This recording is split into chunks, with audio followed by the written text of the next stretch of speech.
Welcome to the joy of coding.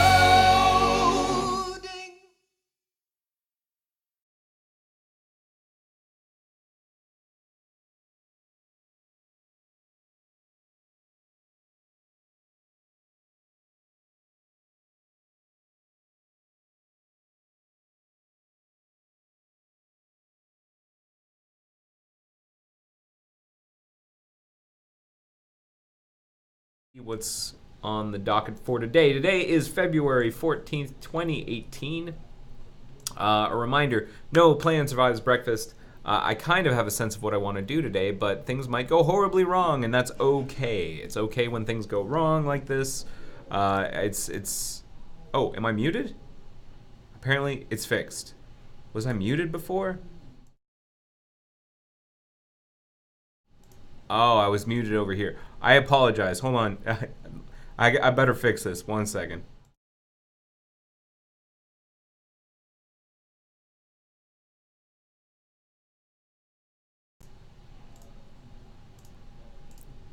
Hello? There we go. That's so that whenever I say goodbye at the end of this episode, that this all still works. Sorry about that, and thank you to SWFT on Twitch for letting me know I was muted. Let me go back and say what I was saying before. Hello, and welcome to episode 128 of The Joy of Coding. I'm so sorry that I was muted at the very beginning. My bad. So yeah, we're going to be hacking on some Firefox stuff today. I was away for a couple weeks, but I'm back, and we're just going to dive right into it. So, no plan survives breakfast. Things might go wrong. That's okay. I'm trying to capture software development in the raw. You're going to get to see me thinking in real time as opposed to like having a pre-planned sense of how I'm going to solve things. I'm going to do my best. And even though I'm kind of flying by the seat of my pants, not flying off the seat of my pants, but flying by the seat of my pants, there is a sort of agenda, and this is what we're looking at right now. It's where I put my notes and stuff as I'm working, and you might actually find it useful to get a link to it. So, if you are watching this on YouTube, check the video description for a link to this agenda. If you're on Air Mozilla, scroll down. It's in the additional links section. If you're watching this on Twitch, I'm about to drop it in the Twitch chat. Hang on. Here we go. Where is the URL? It's right here. All right. Twitch chat. Here's the agenda. Boom. And for the folks watching this on Facebook Live, there's a pinned comment down below. Go check it out if you want to read the agenda. There's also a link to rate the episode. And that's how you can let me know what you thought of the episode. Even months down the line, maybe you come back and watch this episode and you have some feedback. I read everything that comes in. Just choose the link for that particular episode and give me some feedback. And I'm going to drop that link into Twitch as well. Whoops, that's not the agenda. Sorry, that's not the agenda. It's rate this episode. Wow, I am just screwing up today, but that's okay. That's how we roll. So I want to give a quick shout out to the episode guide. The episode guide is a completely viewer-driven episode guide to the joy of coding. It's if you're trying to find a particular episode where I talked about something, there's this index where episodes are, and I've got all the way up to 127 now. Sam Foster came in and dropped in a bunch of episodes the other day, and that was great. And they've got breakdowns on the sort of like links to the agenda and the episode on Air Mozilla, but also a breakdown of like some of the things we talk about, some of the things I work on per episode, and that might or might not be useful. But the good news is if it's not useful, but you have things that you think are useful that you could add to the episode guide, it's a fully open source code repository that you can send pull requests for. So you can send me a pull request to the episode guide if you want to add episode information, if you want to modify episode information, if you want to remove episode information that is inaccurate. All of that works. Hold on a second. I'm going to close this door because I have a feeling I'm annoying people outside. Let me just... There you go. There we go. Yeah, so do send pull requests. If you're not sure how to do that, there's an instruction here. There's a link in the agenda on how you can create pull requests for the repo, which is right here. This is the repo. Woo, big mouse cursor. And you can see the sort of changes that other people made if you look at the commits. Excuse me. Sam Foster added episodes 121 to 127, etc. And it's all great stuff. Smurf D got in there. New Proggy. I love it. It's great. People are just contributing. It's fantastic.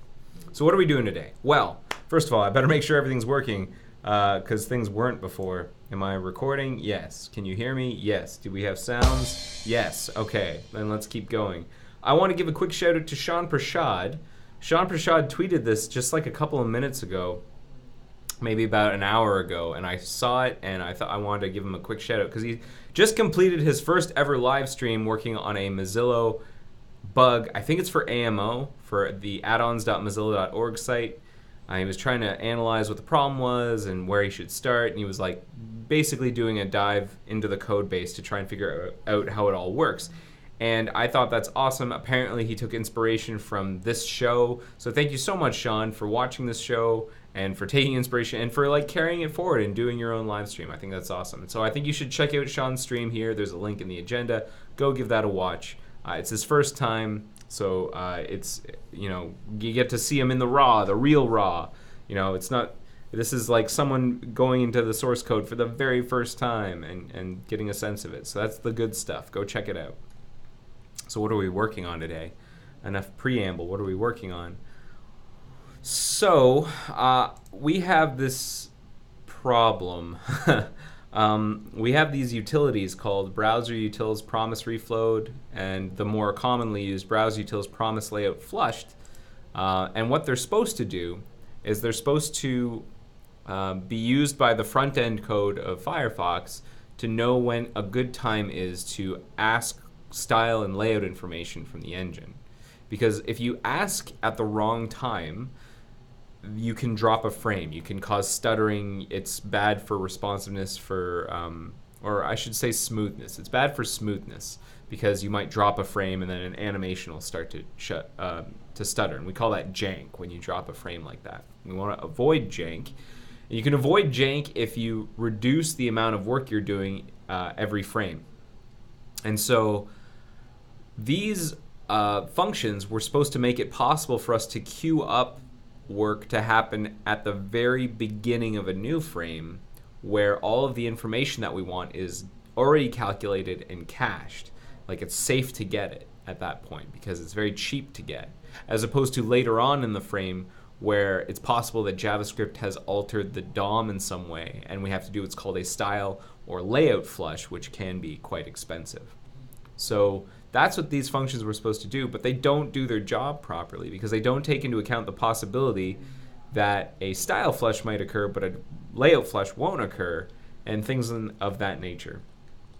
And so I ended up working with a couple of different people trying to come up with a solution. I have a solution, and I've got the patches written for that solution. Whoopsie daisy, I need a new terminal. Let me blow that up. I have a solution that I'll show you in just a second. I think it's what's on top right now. Yeah, so I'm exposing something. Instead of using browser utils, I'm putting it directly on window, but I'm making it a only what we call Chrome only API. So a little bit of history. Before the Google web browser Chrome existed, web browsers used to call the parts of the browser that were not the web content the Chrome of the browser. So that's why sometimes you'll see that in like our Firefox code base. If you go to like browser.zool, you'll see things like URLs that start with Chrome, and that's because it's part of the UI, the outer user interface of the browser. And it gets very confusing because now people associate Chrome with the web browser, and that can get pretty strange. So when I say Chrome only, I mean like privileged JavaScript UI code can call promise document flushed, but not web code. Like you can't use promise document flushed on your website. Maybe down the line something like that will be exposed to web content, but we don't want to just like expose willy-nilly any sort of function to web content because that's dangerous. Or it needs like security considerations like taken into account and all that business. So instead, I'm just exposing it to the privileged JavaScript. And what we're dealing with here is a test failure. let me show you how it's supposed to work. Where is it? Browser, promise document flushed. So here are some tests I wrote. This is an example of how it's supposed to work. You dirty the style or layout, or in this case both, and then you use promise document flushed to know when. Oh wow, I never awaited for this. This test is wrong. I have to await promise document flushed. So you wait for the promise document flushed, so you call promise document flushed and you pass it a callback. Inside the callback is when you're supposed to be able to safely query for style and layout information. And in this case, I'm just asserting that when the promise document flushed is called, the dirtying of the style and layout is no longer true. Like, we don't need the flush when we're inside this callback. And then once we're done, I clean up the DOM. Later on, you can see me doing something a little more practical where, like, this one we will throw or will reject if we attempt to dirty the style and layout from within the callback, because you definitely don't want to do that. You don't want to dirty style and layout as the first thing that you do in a frame, because you're going to make it so that someone down the line almost certainly causes a style or layout flush. So where you make that extremely likely. So so we want to throw in that case. And down here, we do sort of a similar thing. We throw an exception if we were already dirty at the time. So it's a slight modification on that previous one. And over here, we wait for layout and style to be clean. Then we dirty just style. Make sure the style needs to be flushed, and then we make sure that afterwards style doesn't need to be flushed. And then over here we test that when we open a browser window and we wait for it to be flushed, and then we pause painting in that window, and then we dirty it, and then we wait for the Windows document to be flushed. When we close the window, before it can paint, so before what we call the refresh driver can tick, we want that promise to resolve, but we don't want the callback to fire. So I'm going to modify that again. So the callback should not fire. And then down here, we make it so that you can get results from within the callback and have them passed back to the resolved promise. So like, you can set some padding on the nav toolbox that will definitely cause a layout flush and style flush. We make sure that we need a layout flush here, and then we use promise document flushed and then get computed style, and then we get back our paddings, and then we ensure that, like, within here we were able to get, the padding left, right, top, and bottom, and that they all matched the new padding of 2px. And from in here, it's actually safe to get computed style because the document had finished flushing naturally using the refresh driver tick. So that all sounds really, really nice, but there's a problem. What's the problem? The problem is that if I run these tests, DOM base test browser promise document flushed, we're gonna run these tests and we're gonna see that there's a problem here. And this is a hairy problem. I have no idea what's going on, but we'll see. So first of all, we have to make sure that our build infrastructure is all up to speed. So the test runs, and then it'll just sit here, and it'll just wait. It won't do anything. And that's the problem. And the problem is because of a particular test. It's this test right here, the one where we open the window and then close the window. If I skip this test, all of these tests, I believe, should pass. So let's run it again and make sure that the tests pass. And then we're going to zoom in on the one that's just causing the test to not continue. And I'm going to explain what I know already, because I know a little bit about what's going on, but I don't have a solution to the mystery. Okay, so all the tests pass that are not this test, and now I'm only going to run this test, and this is the one that's going to pause on us. And we're going to spend probably the rest of this episode trying to investigate what's going on. So we open the window, we close it, and that's it. Mamma mia! And we don't continue. So here's what I know. So this is testing a very particular case. This is testing the case where we've opened a window, we've attached our promise document flushed thing, and that's returned a promise, and then we close the window before the flush or like a style flush or a layout flush can even occur. And what we want to do in that case is we want to resolve the promise but not run the callback.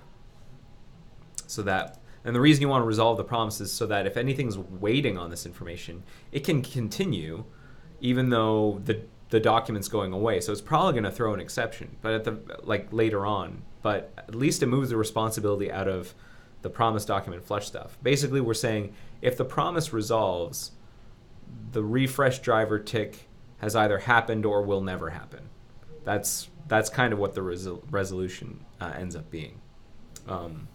So let's, like, this promise is what we're blocked on. If you watch here, I'm going to say like dump closing window, and over here I'm going to say dump waiting on promise, and then down here I'm going to say dump done waiting on promise. So this is just a little bit of printf debugging to see where it is that we're halting.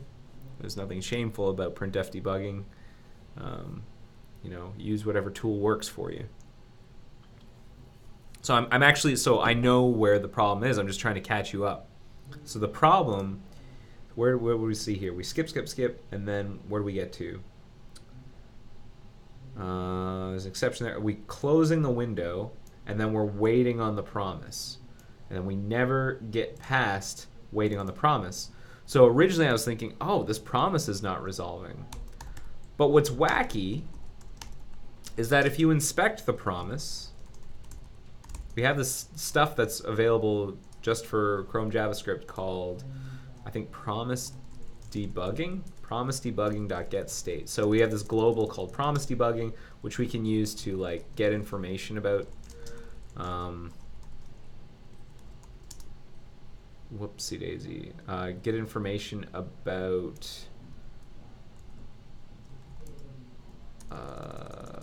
new promise, or hang on, promise, let's do this. Get state of this promise.resolve promise. What? Promise.resolve. It's resolve, that's what it is, not resolved. And what it'll do is it will spit out the information inside the promise about what state it's in and whatnot. So you'd think that here, if I were to get state of promise, it would say that it's waiting, it's pending. Because if you've got a promise that's pending, like new let p equals new promise, and then resolve, and then it just never calls it. It just never calls the resolver. Then this should be pending for like forever. It will never not be pending. So you'd think that here, if we were to dump out the state, promise state,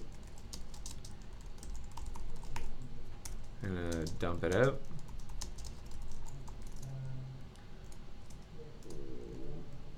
You'd think that it would be pending, but I got a surprise for you.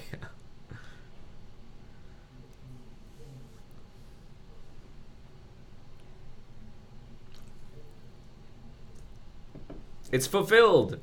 The promise is fulfilled. And yet for some reason, we keep waiting for it inside our async function. We keep waiting for a promise that's already fulfilled.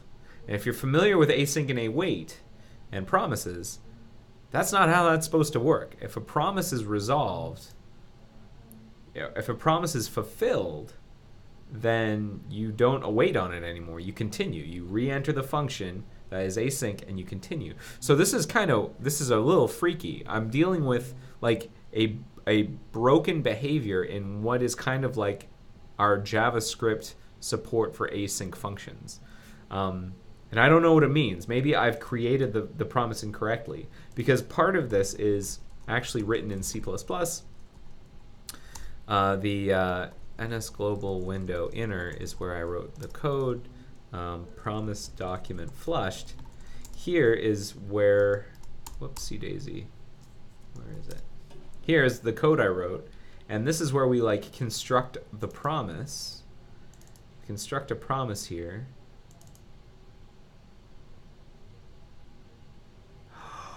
Is that it? I create a promise for the inner window, but the window's going away. Do I need to create a promise for the caller?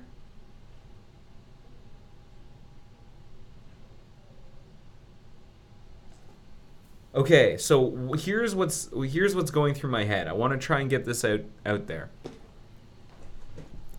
NS global window inner is the window that is having promise document flushed called on it.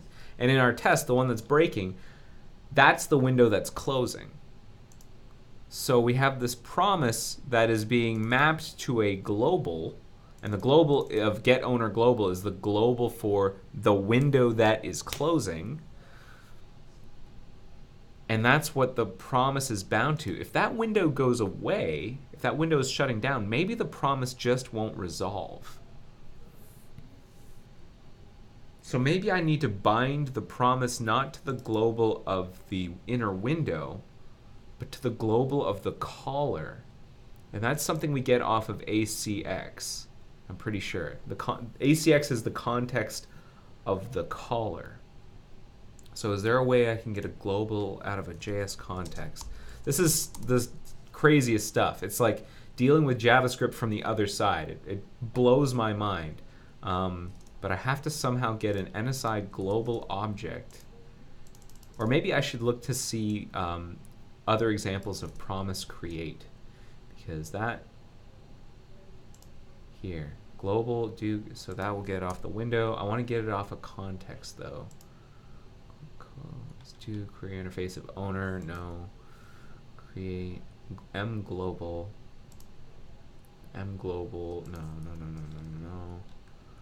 I want to see global. You get it from a parent. A parent is a DOM window inner, no. I want to get it off of a context. Global object. Global object is no. Gamepad. Do query interface of the window, no.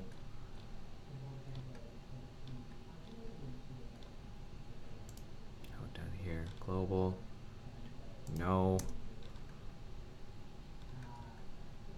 Push manager, global worker, global scope, worker, no, we're not in a worker.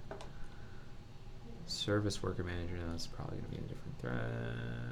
Global object, you get it off of the, here you go. You can get a global object by using JS current global or null off of a context. Okay, so what if it's that? NSI global equals native global, JS current global or null context. So I'm going to pass in the context that we have, and then I'm going to disengage that. Yeah, and if there's no global, we freak out. Otherwise, that's what we'll create the promise for. So, I don't want to get anyone's hopes up, but that is sounding plausible to me as something that is responsible for why the promise, even though is fulfilled, it will not resolve for the async function.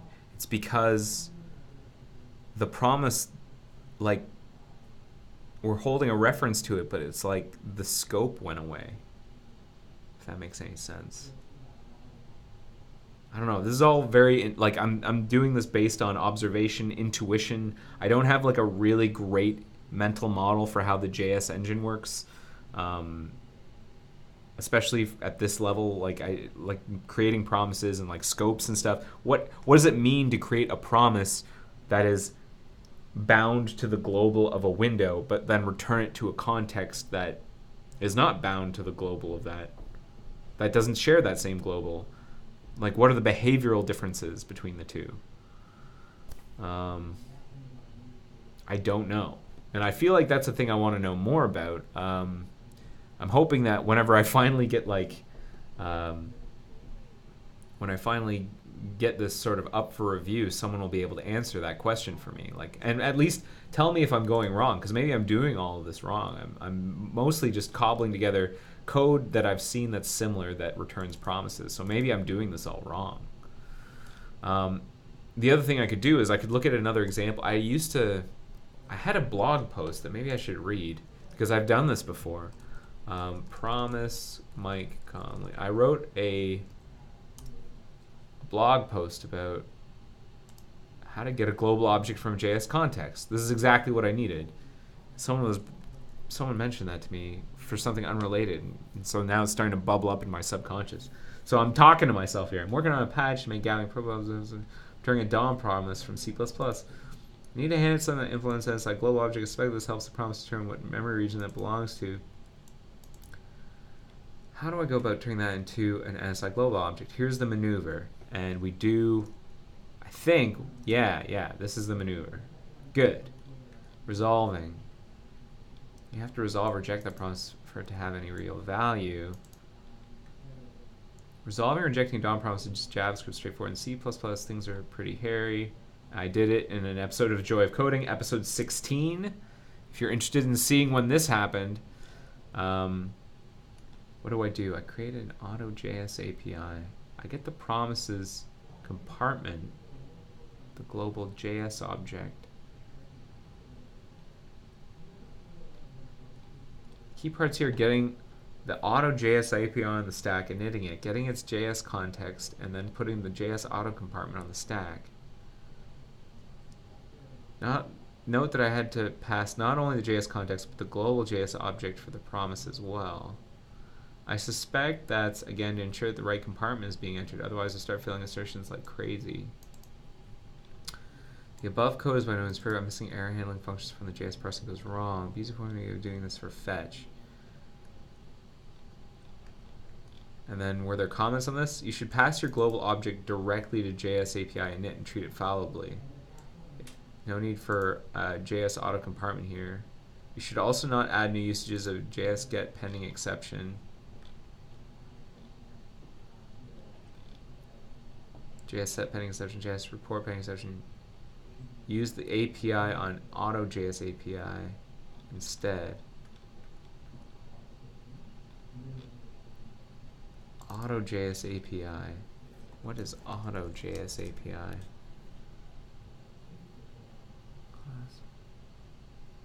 So we have this like AutoJS API thing.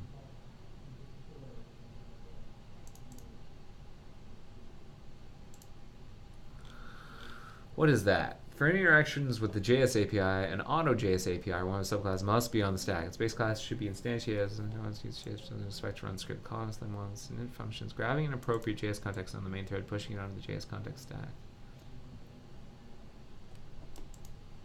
Entering an initial possible null compartment to ensure that the previously entered compartment for the JS context is not used by mistake. Additionally, the following duties are planned but not yet implemented. Depoising the JS runtime to allow manipulation of JS API.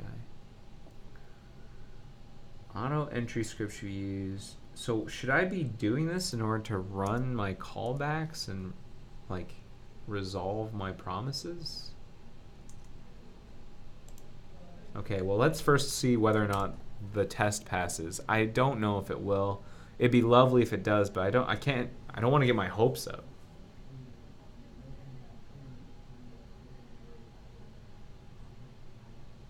Yeah, see the test, it's still fulfilled, but we're not resolving.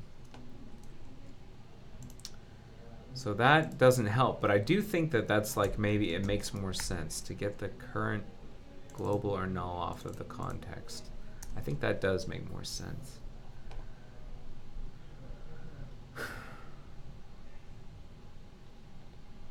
And then we're calling the function here when we're freeing the inner objects. this is when we're calling the function. And maybe this is a bad time. Notify window ID destroyed. Like maybe there's a better time to notify window ID destroyed. Let's see, what's this gonna do? It's gonna run a runnable. It's gonna run a window destroyed event. Like maybe I should be doing this inside a runnable? On the next tick of the event loop. So defer it.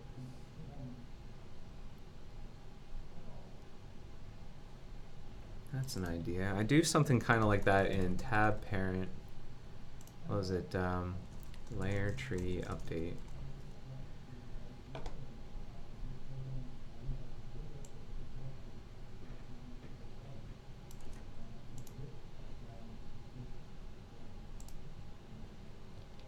So like, what if I do something like this?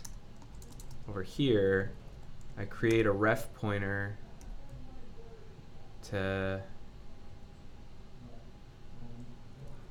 or I guess I don't need that because I'm holding it inside the scope. DOM, is it free inner objects?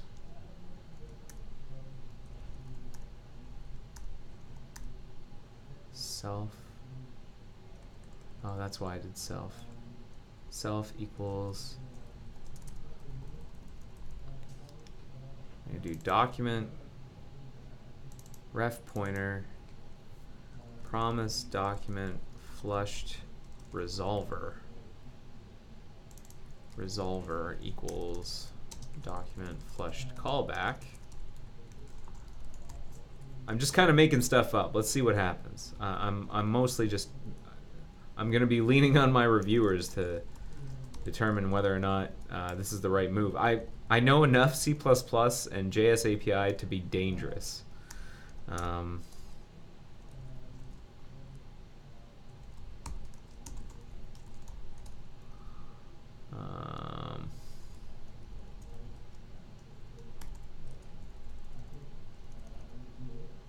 Does that make sense?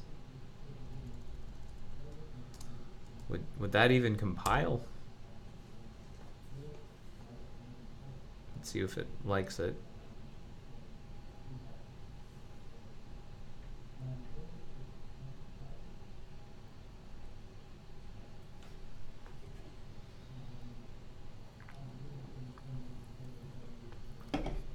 Nope, it doesn't. Did you mean self? Yeah, sorry, I didn't mean self. I meant resolver. Resolver. Quick plug, there's a band called Self. That's really good. You should check it out. Matt Mahaffey. Great music. Really enjoy his music.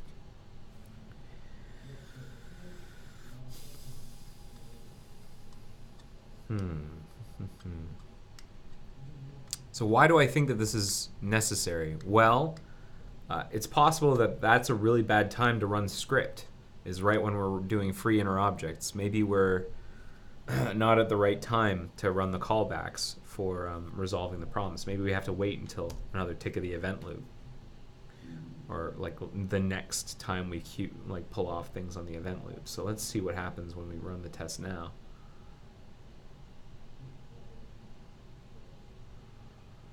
Still a bad time. So that's not helping. Okay, I've got one more theory, or one more experiment I want to try. I'm just screwing around. Here. I'm going to try doing the callbacks up here.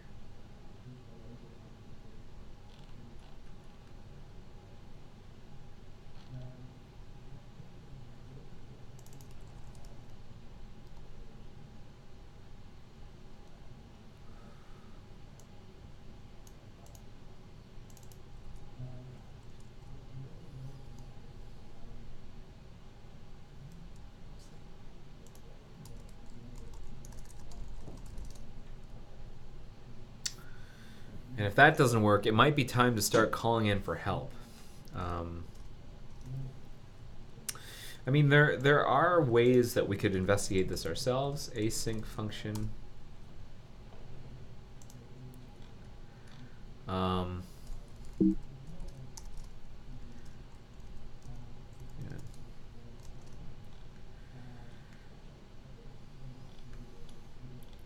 So like async function resume. When do we resume an async function? We resume an async function when we see that an async function awaited was fulfilled. Okay. And that, what calls that? Async function awaited fulfilled. That happens inside an async function promise reaction job.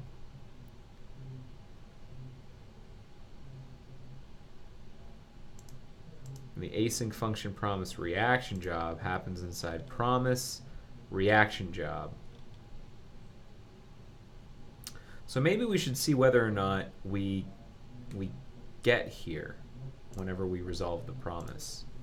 That might be worth investigating. More information. The more information we can get, the better. But first, let's try moving some stuff around, see if that helps. I don't think it will. Yeah, still stuck.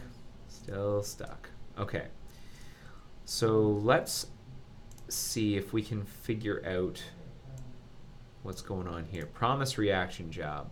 So what I'm going to do is I'm going to add a breakpoint here. But I'm going to use, this is all happening in the parent process. I'm going to use a breakpoint by waiting on math.sign. That's an old hack. And at that point, I'll know that probably the next promise to resolve will be the promise that we want to resolve. I'm also going to promise document flushed resolver.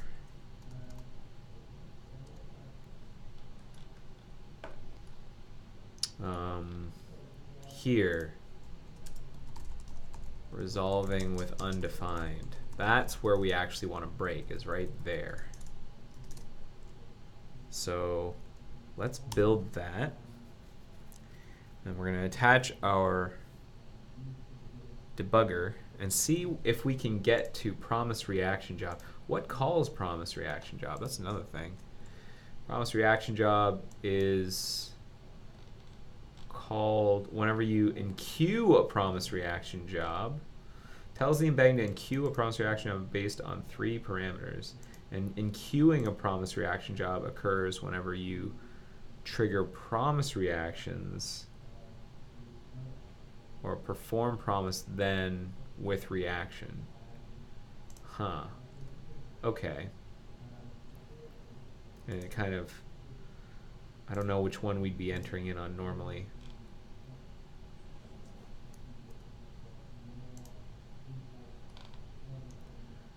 Trigger promise reactions, if reaction, promise reaction record.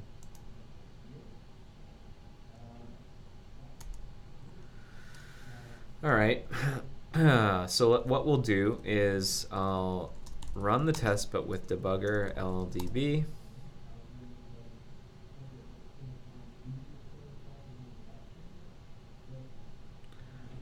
And then I'm going to attach a breakpoint on our call to math. Whoops, not math.zin, but math.sign.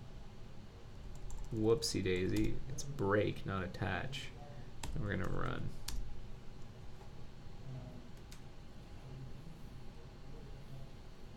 And that finds the breakpoint.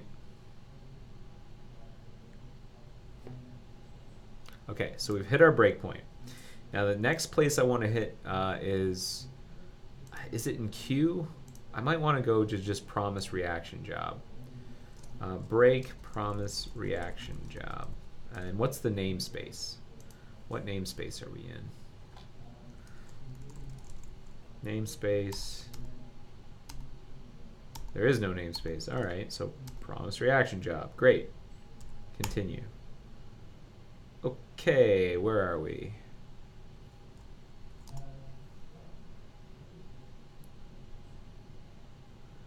I'm inside promise reaction job.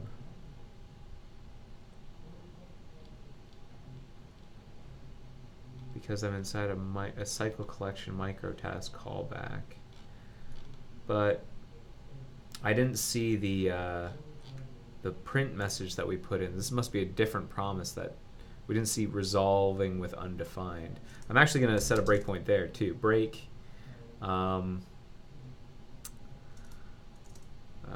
Promise document flushed resolver call. Okay. And then what are my breakpoints? Breakpoint help. How do you LLDB list breakpoints? LLDB list breakpoints. I know how to do this in GDB. List breakpoint. It's like info in breakpoint list. That's what it is. Okay. Disable 2. Disable breakpoint. How do I disable?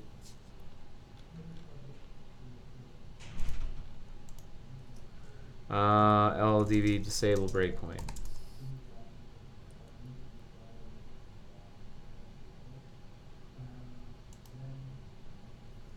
Disable.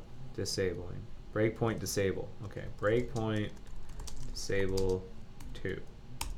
Okay. Continue. Alright. That's what I wanted. Now breakpoint enable 2. Okay. Next. Call. Alright. Here's where we wanted to be. We're inside promise reaction job.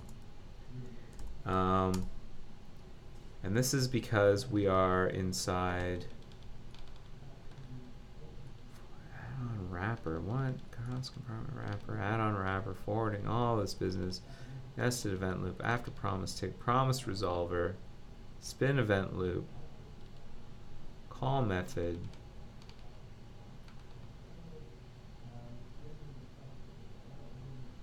After a cycle collection task. Alrighty. We're getting this function job.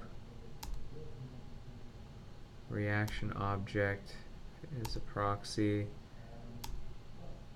Steps 1 to create a reaction. Is it an async function? Is it an async generator? Nope. I don't think it was.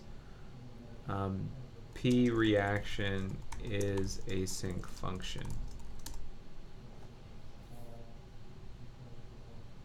I suspect it is not.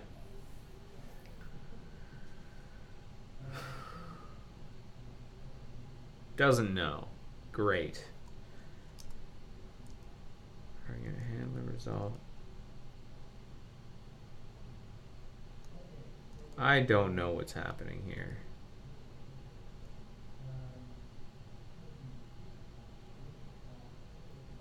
Runs the resolution function.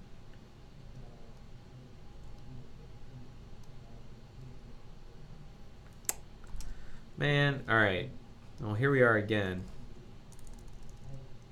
I think I need to ask for help. I think that's what I'm going to do.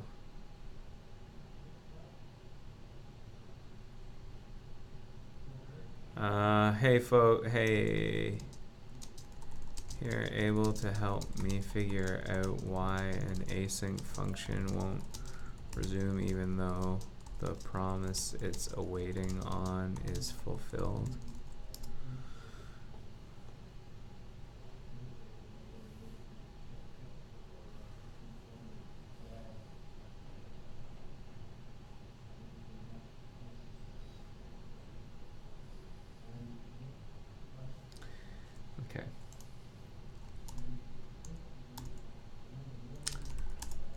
Possible that while asking for help, people are going to want to see the code that I wrote. So I should revert all of my changes. Except for this one. I like this change. I'm going to keep that change. So hg commit. Wait, hg amend interactive. Can I do it that way? Yeah. So don't do that. Don't want that.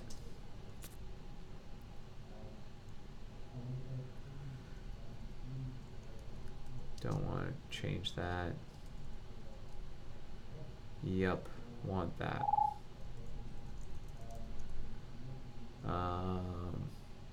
That is a great question, says J. Orendorf. Great. So I do want this. But I don't want that in this commit, actually. So I'm gonna undo. I'm only gonna commit this one thing. I actually think amend was not the right choice because the topmost change is for other stuff. So the other thing I want to change is this part of the test that commit interactive. I want to like not do any of that. I do want to do this one part. And this part.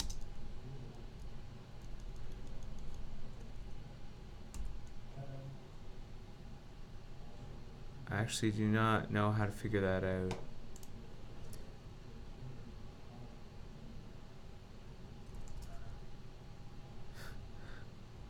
Do you know who I could ask? Fix up test things. I'm gonna merge that into a different patch. And like all of this other stuff, I think I'm just gonna get rid of. Yeah. Till. I should be asking till. All right. So the one thing I wanted to do, as well as I should not run this function when Windows closing. That's what I'll do there. Fix up the test thing, and then I have accidentally merged with my first commit interactive. I put a thing in here that I didn't want, which was that change about the global.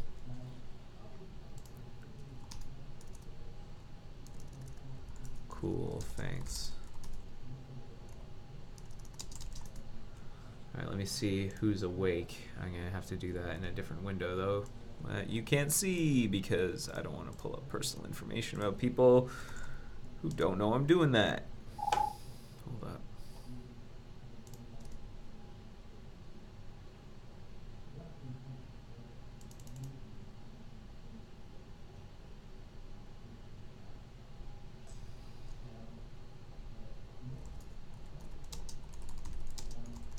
Use promise debugging to its state is fulfilled.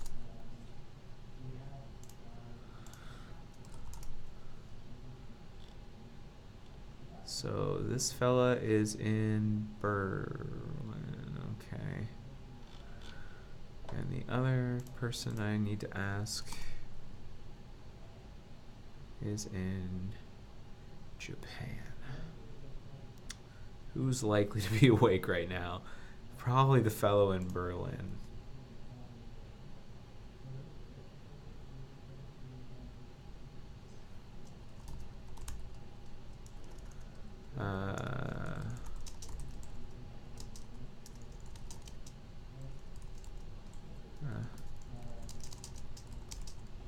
So let me ping one of them. Okay, over here I've updated, and what I've gotten here is a bunch of changes to front end to use the new API. I've accidentally, oh, yay, he is there. Hi, got a few moments to help me. I'm in Vegas. Oh, he's in Vegas. Oh, great. Vegas. Got a few moments to help me figure out what I'm doing wrong. Promises and with C++.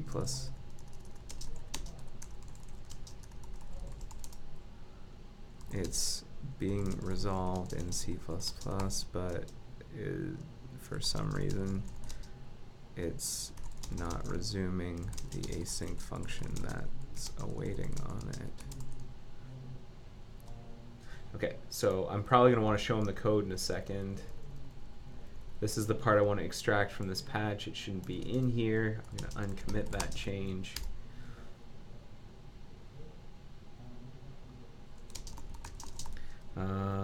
Change global thingy. In addition to the event, did you also do a second await on the promise, see if that gets resumed? A second await.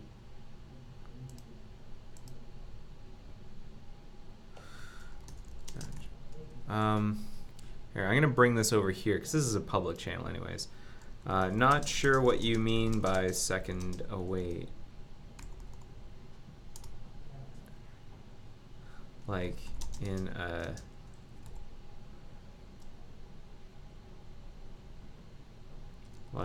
have some other function somewhere else also await on it. Okay. So now what I want to do, well, you have one suspended function awaiting that promise. Yes, exactly. Okay, I can try that. One sec. So he wants me to try a different function being awaited on it.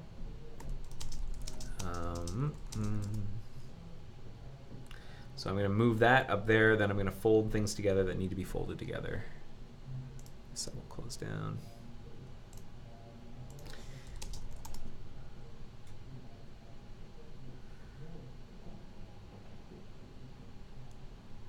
So update to the tip, and oh no, not there.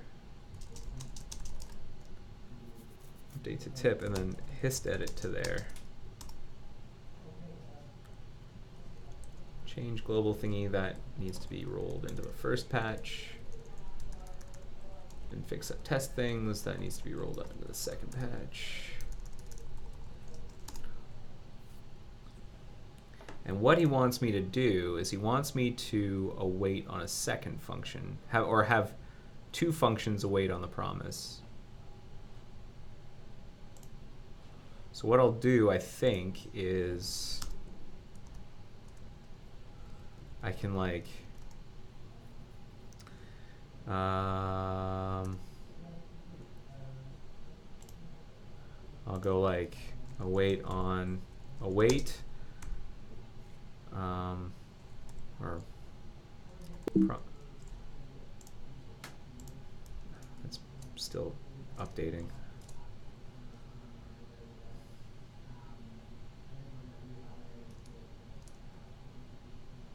Okay, so then what we'll do, instead of awaiting on promise, we'll await on promise dot all, or how about promise dot race? So the first one of these that resolves, and the race will be new promise, or hang on, how do I, do await promise, and then another one, do await promise. And do await will be an async function.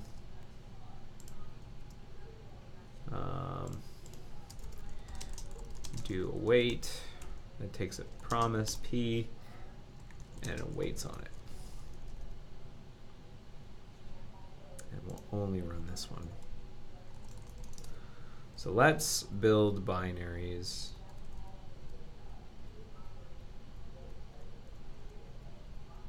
There it is. And then run our test.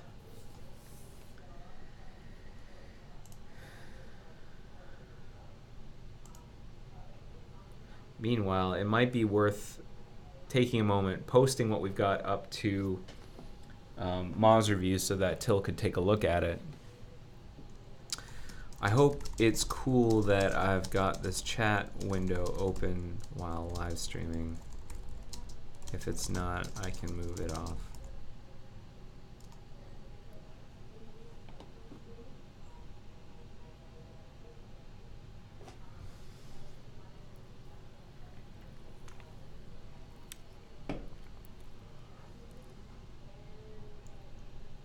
I mean, it's an open channel, but some people get freaked out.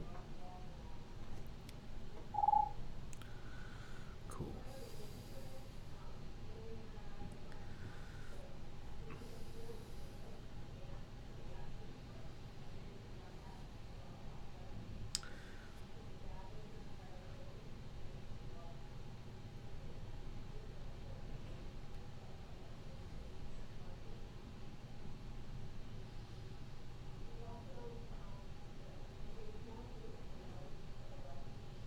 Come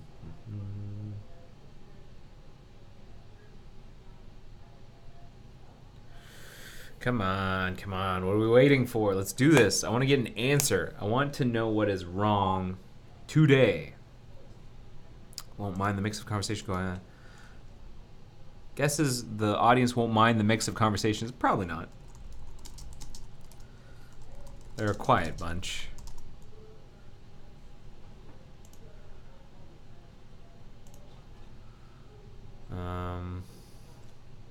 Hello, audience.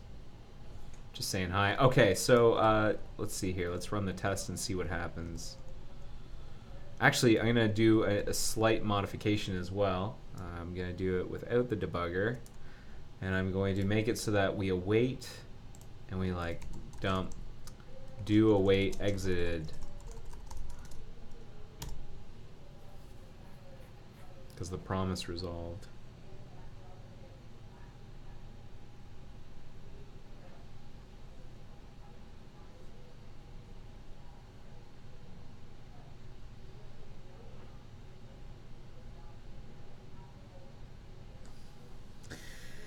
Come on now. And then after this, I'm going to post up my code so that Till can look at it and maybe he can help me figure out what is up.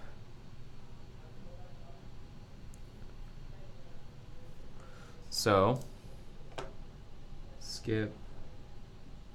Yeah, neither of them. Whoops, I didn't mean to do that. Didn't mean to open that. So if I have separate functions await on that same promise, none of them resolve. None of them ever continue.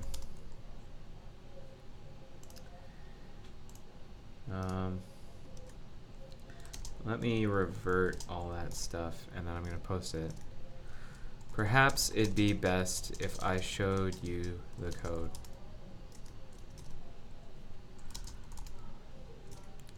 If you're willing to take a moment to check it out. Willing and able, I should say willing.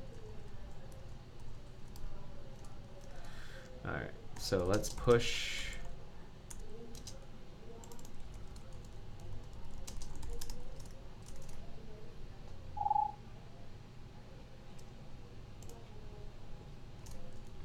So, disclaimer, I know enough about JS API, JS contexts, and C++ promises from the C++ side to be dangerous.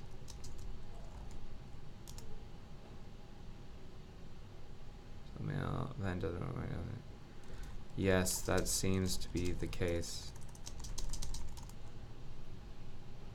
And by dangerous, I mean I'm like cargo culting a lot of stuff.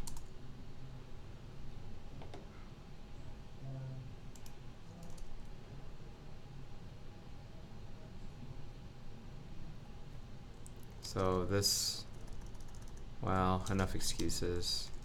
Let me post the code.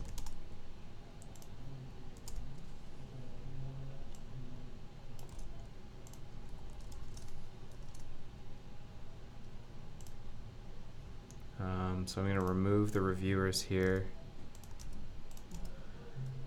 Publish the code.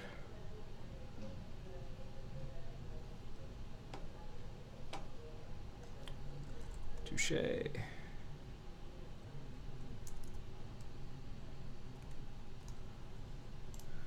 All right. Code is at. Here's a really quick primer on what's going on. I'm trying to introduce a Chrome-only API on Windows to run a callback after the refresh driver tick and return and have wait, API that takes a callback and returns a promise. The callback will be called when the top level document in the window fires its refresh driver tick, completes its refresh driver tick. The result of the callback, or the return value of the callback, values of the callback, or I should just say value. These are JS people, JS engine people. The return value of the callback is what the promise is supposed to be resolved with. The promise should reject if the callback ever dirties the DOM in such a way that a style or layout flush will be required, or will reject if there's this mostly seems to work. The code I've written mostly seems to do the job, but there's a weird corner case.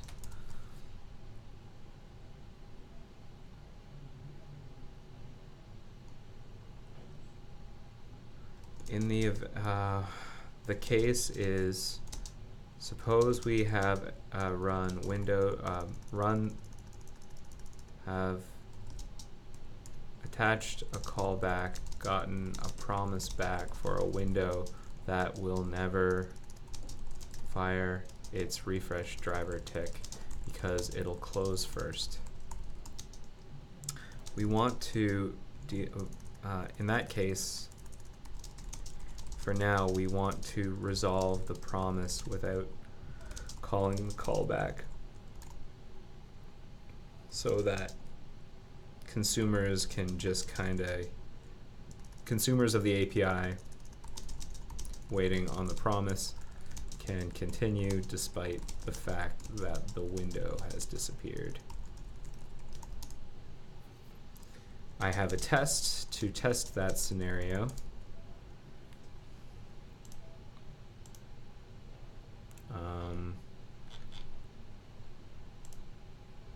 It's in the second commit.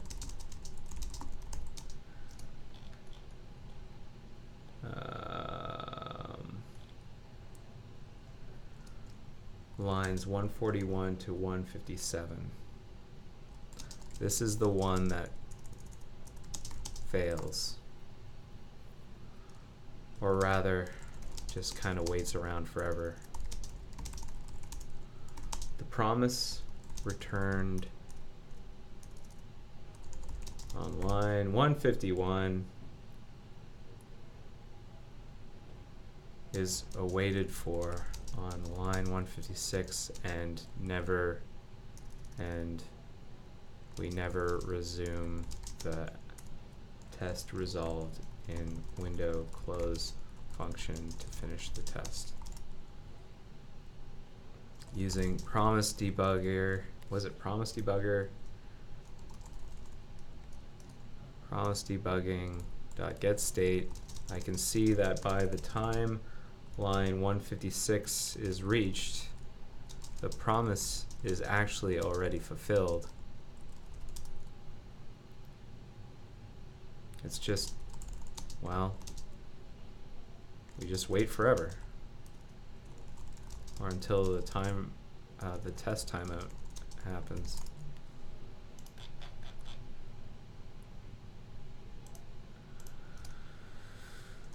The promise that we're returning is constructed in the first patch in the series on line where? Line 7473 of ns global window inner.cpp. For the case I'm talking about, for the case where the window has gone away, I'm attempting to resolve the promise on inside free inner objects on line 1424 of ns global window inner.cpp, which is supposed to call resolve, maybe resolve with undefined, maybe resolve with undefined on the promise on line 879 of ns global window inner. I can confirm that the promise is having maybe resolve with undefined called on it. I can confirm that the promise is having maybe resolve with undefined called on it. Does the test case starting on line 163 work? I think so. 163.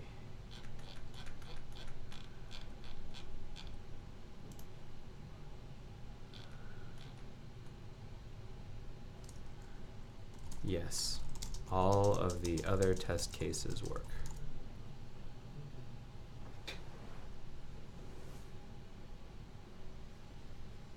So this might be a bit boring, you watching me having an IRC conversation, but a lot of what I have to do in my job is talking to other people who know more than I do about a particular problem and who can help me. And sometimes I'm talking to other people who need help from me. This is like, software development is a team sport. You work together to solve problems, because there's no way, especially something the size of Firefox and Gecko, there's no way to keep it all in your head. So you have to distribute it amongst different people, and then you have to communicate across that distribution in order to get your job done. So that's why I'm talking.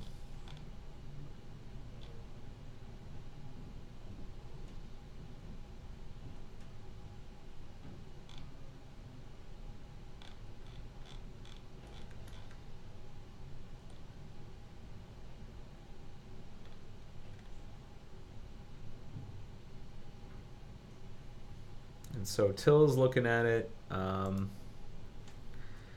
I think closing a window causes us to spin a nested event loop for a little while.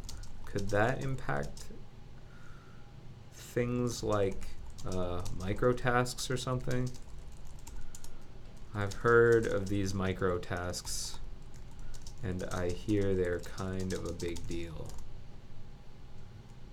At least for promises.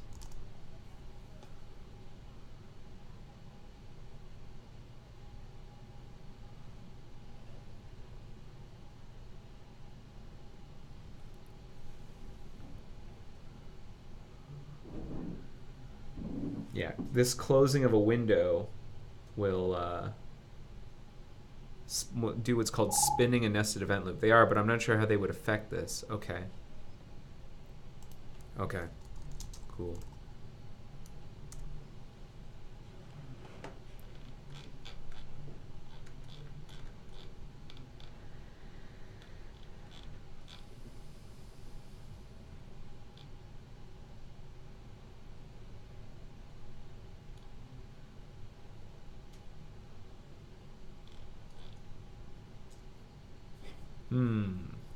Array would know and might well immediately see the issue here.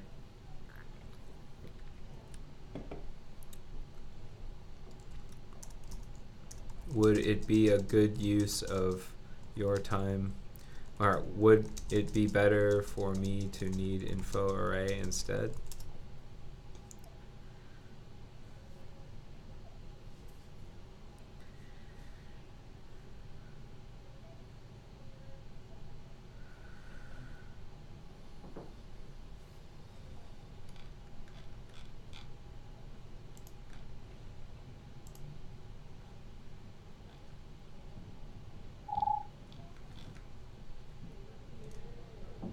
After I've given up, yes, but let's try a bit longer before doing that. Okay, cool. Appreciate the help. Always good to thank whoever's helping you.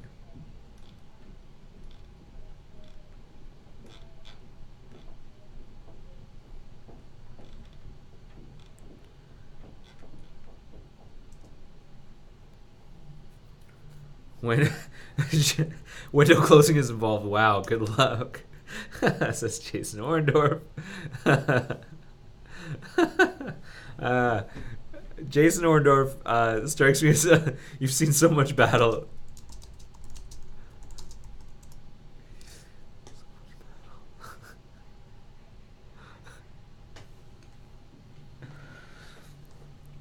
He's seen so much. Jason Orndorff is a fantastic engineer working at Mozilla on the JS engine. Really quite brilliant, and yeah, he's seen a lot. So in the working cases, global window inner is reached and then successfully resolves problems with the expected results, right? Yes. 895. 895. Yes.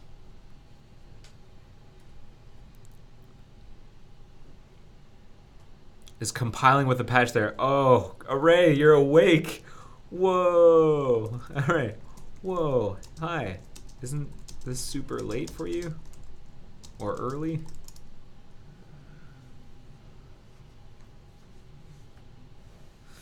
All the best people are here. Good morning.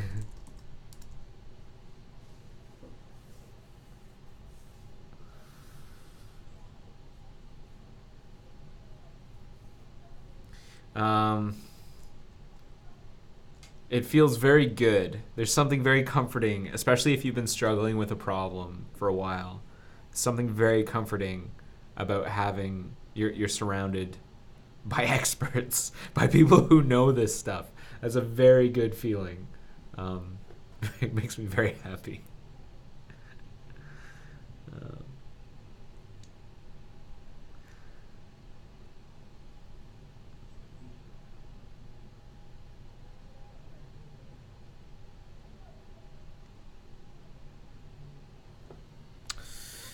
So they're building that. What can we do in the meantime?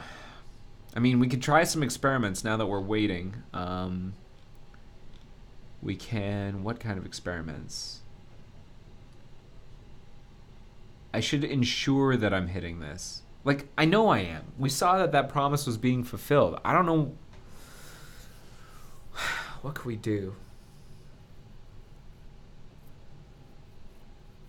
We could trace through it with RR. You know, worst case scenario, that's a big hammer, but we could trace through it with RR. And if we're going to do that, I'm going to need beast mode.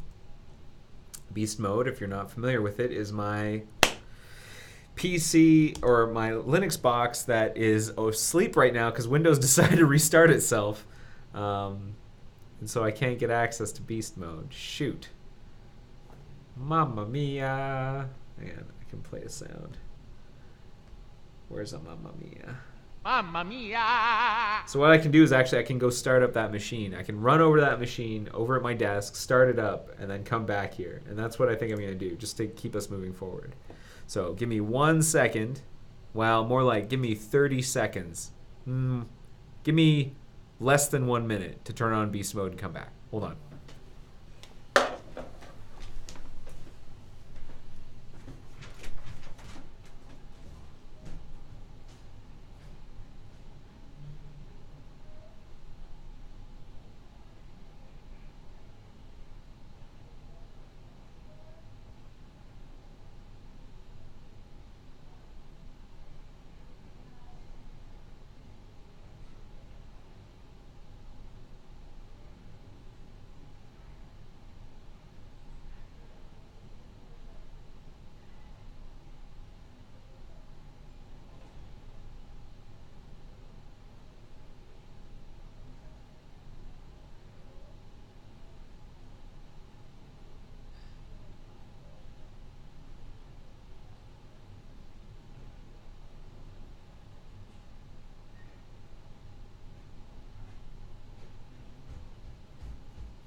I'm back.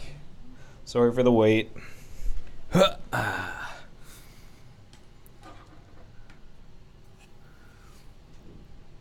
right. So, beast mode, are you awake? Yes.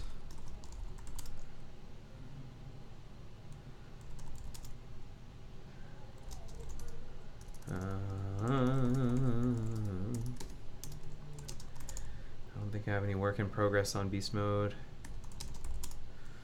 Just the stuff that I was already doing, so I can strip it all off or prune it.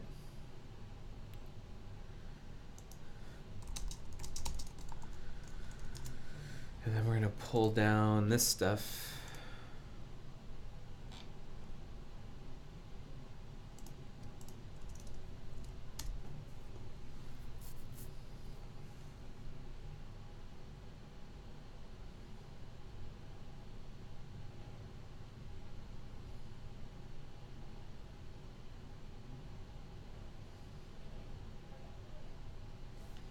Okay, and then we're gonna build it.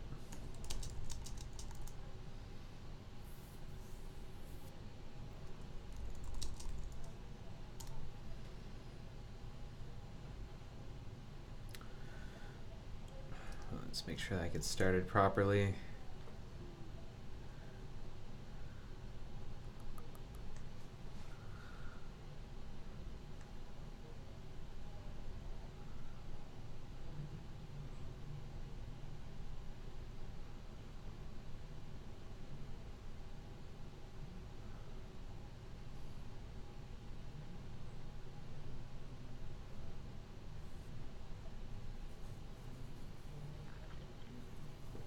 It's reticulating the splines. It looks like, yeah, all of that worked properly, so now we're going to be building. Okay, so that might take a little while. Well, while we're waiting, what else can we do? There was another issue open on this. What was the issue?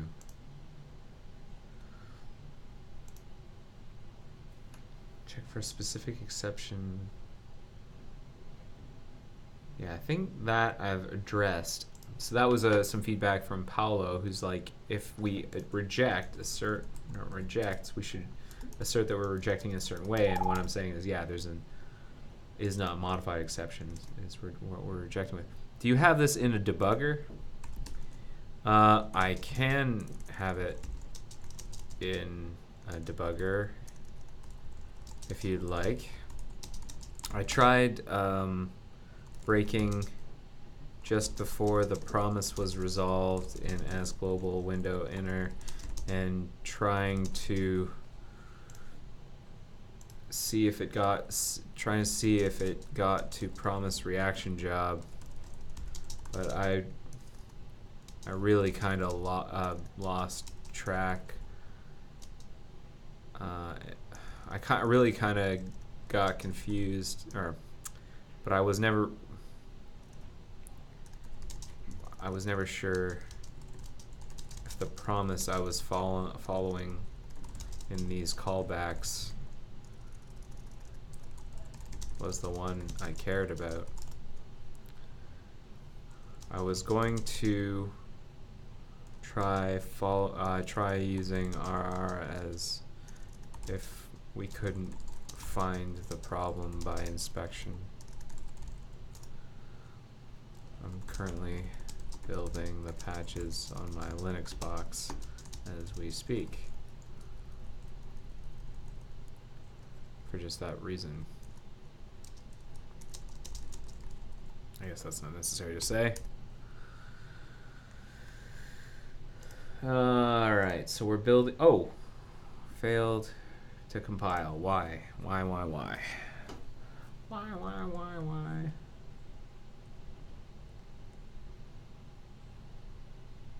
Use of unstable library feature from crates. I think I saw that before. And then if I like build again, it's cool with it. It's very strange.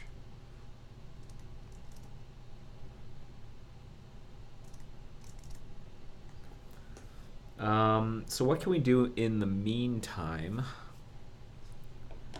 Well, we're waiting for this help.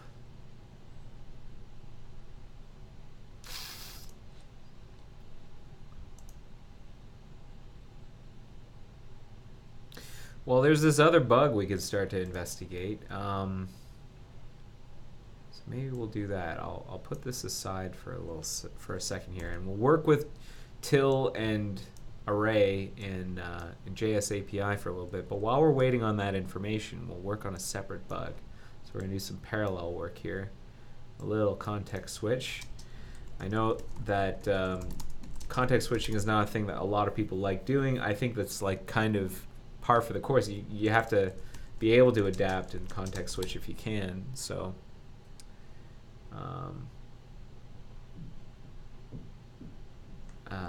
let's see what the problem is here. I got backed out. What happened was I was fixing a problem with the async tab switcher warming stuff, and I landed a patch and then I got backed out. So I got to figure out why. Oh, and Till says, you should at least get to trigger promise reactions in JS directly under your Codena's global window, and that should enqueue the async function promise reaction job. Oh. So I'd be very surprised that didn't happen, given that your then callback is invoked. Let's go back. Let's go back.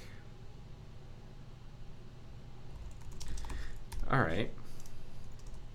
All right. Let me see if I can confirm.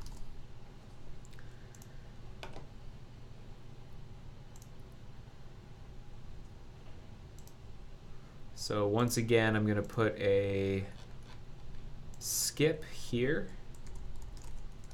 I'm going to put a, let's put a math.sign here. And then we're going to, I'm also going to do a promise.then. Here's Johnny. And make sure that that is actually being called.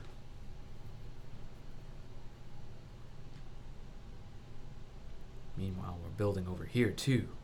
So many things building. It's a race. Who can build faster? You probably can't see the bottom of this, but here, I'll bring it up. There. There, now you can see. But if it does happen, he says, if it does happen, you could make note of the pointer of the reaction instance and then set a conditional breakpoint in here.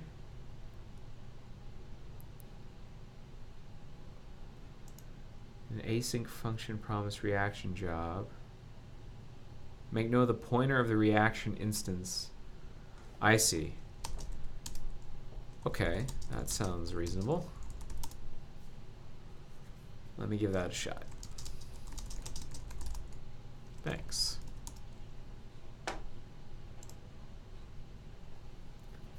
Ugh. Come on, don't build too long. I've got steps I want to perform. I don't want to burn all my time building. Come on. Hurry up.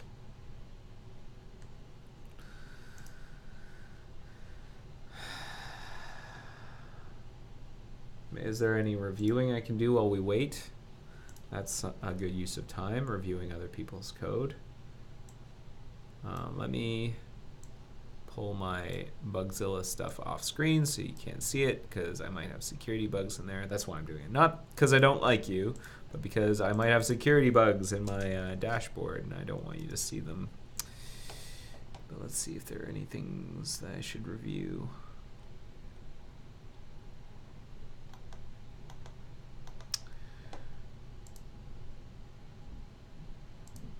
Okay, I've got a couple things I can give some feedback on.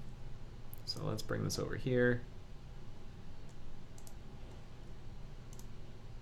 Oh, good. We're almost done compiling on this local machine, so I can try the experiment that Till suggested. Meanwhile, I'll probably answer this. Is there a student project looking at bugs like this? Yes, there is. Jaws and I are mentoring them, and we've added this bug to the backlog.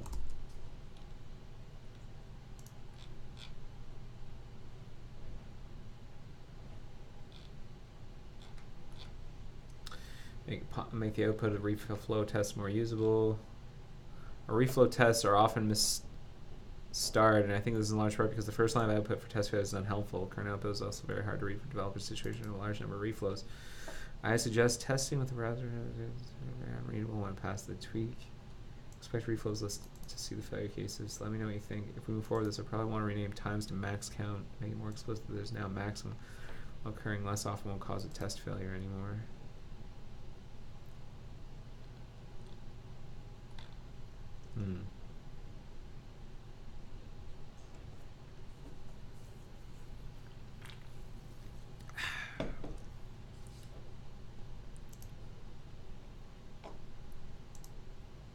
So what's he saying? This change was to make the test intentionally fail. Gotcha. And then what does he do? And over here,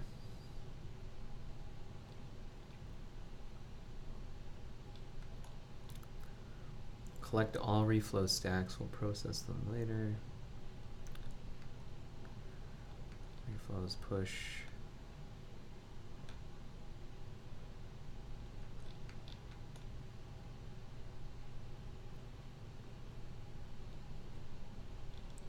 He splits them up. Oh, he does a bunch of stuff in here.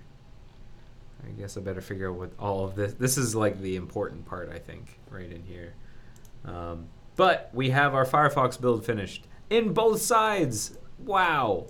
Wow. Amazing. So let's do our debugging on this one first. Nope. We're going to go mock, moki test, browser. No, it's not that. It's doc shell base test browser prom. It's not doc shell, it's DOM. That's why. DOM base test browser promise that. Then debugger LDB.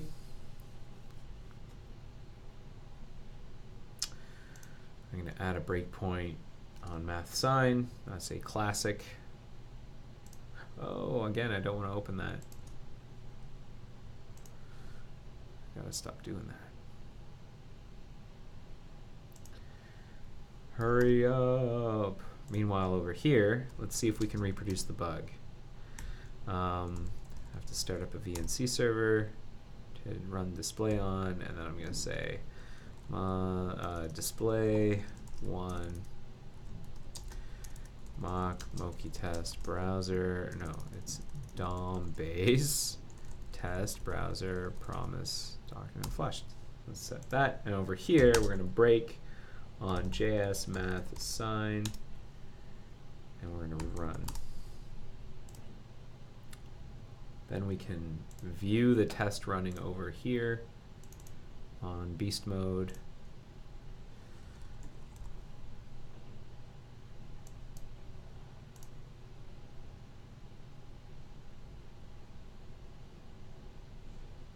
Whoa, the test passed. What? That is not what I expected.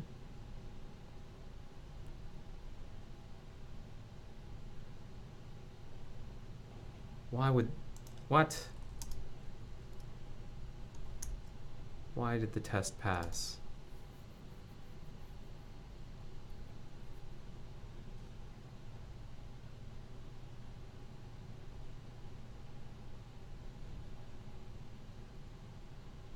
What? Why is the test passing?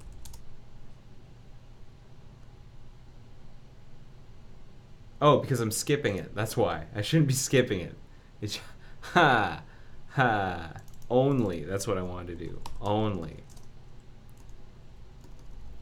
Well, let's run it again, this time without the debugger, and let's make sure that the promise is running, like the then function is being run, because I'm pretty sure it's supposed to be. Pretty sure I had confirmed that. Here's Johnny. Yep. And then the promise just doesn't resolve, even though this is running, but we just await forever. Okay, so we're gonna do that again, this time with LLDB.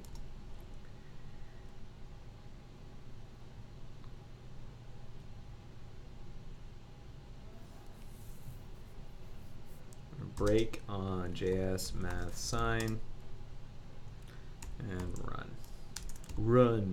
Run. Okay, and then I'm gonna call this episode in a couple of minutes, I think. And yeah, we failed on my Linux box. That's good. Well, good. It's expected. Okay, so we hit our breakpoint, and then I want to break at M, or break on promise. It's called promise document flush resolver call. Okay.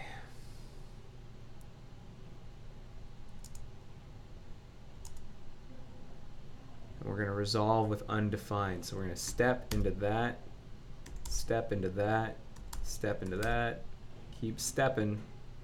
I'm inside something called maybe something. And according to Till, didn't give their callbacks about. So you should at least get to trigger promise reactions in promise.cpp directly under the code. So was it trigger promise reactions? Where's trigger promise reactions?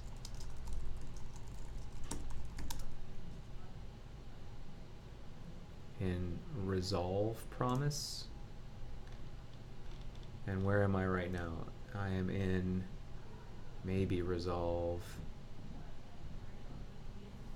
Okay, so step, step, step, step, step,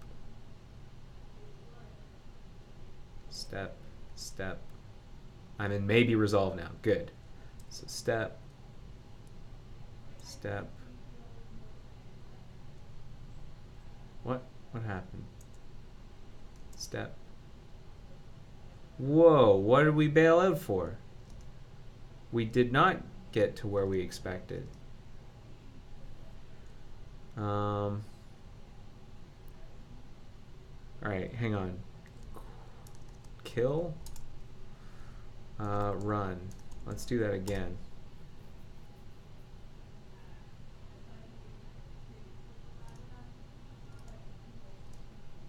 Ah.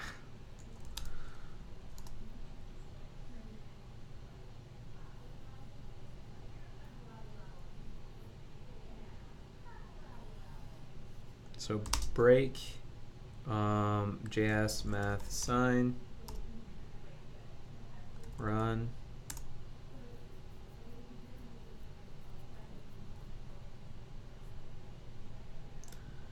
And this thing was the resolver.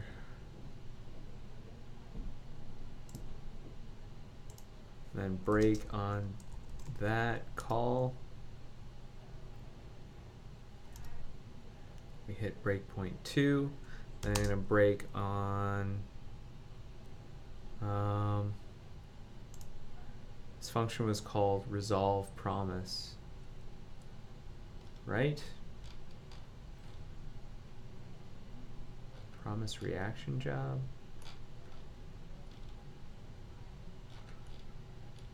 Well, I'll step through again. Free inner objects. Next. Step. Step. Step, step. We're inside something called Zool. We're in promise.h195.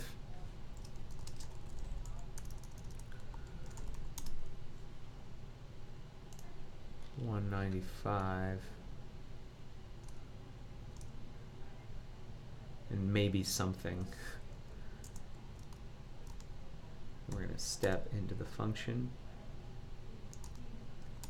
So now I'm in maybe resolve.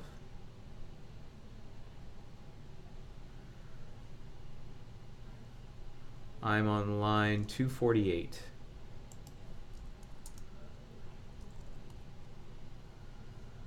In maybe resolve.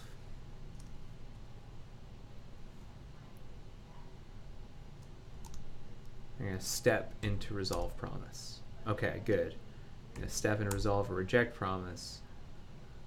I'm actually going to break on, what did he say was the function? It was called You should at least get to trigger promise reactions. Trigger promise reactions.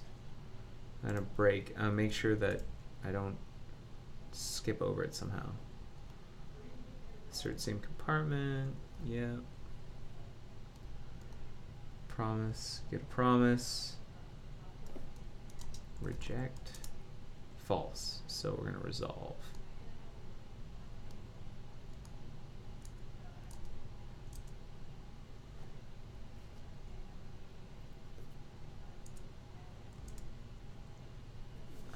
Now I'm in breakpoint 3.1. Breakpoint list 3.1 is trigger promise reactions. So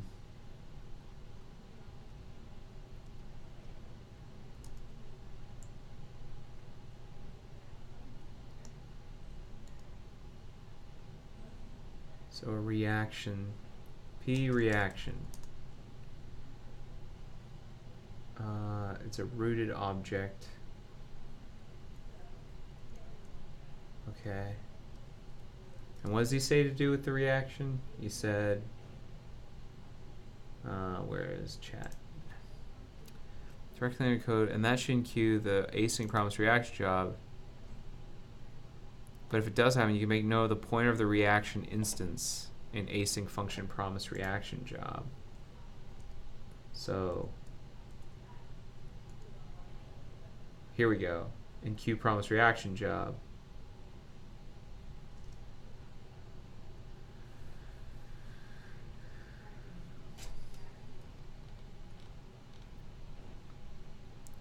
Async function promise reaction job.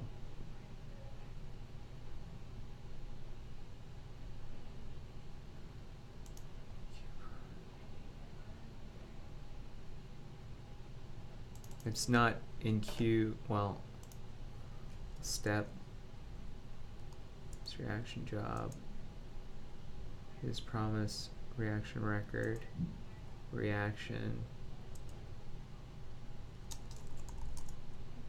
got a reaction,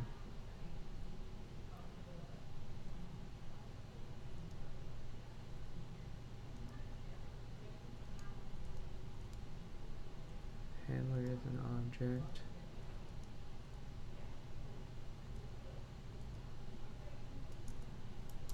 Rooted function. What are we doing?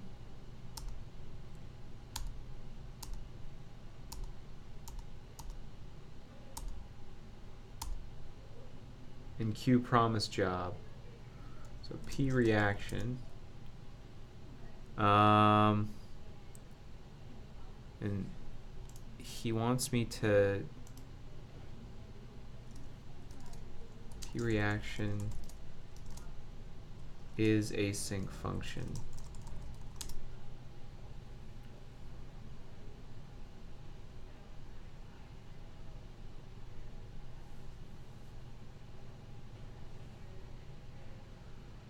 See if you can deal with that. Couldn't look up the symbols.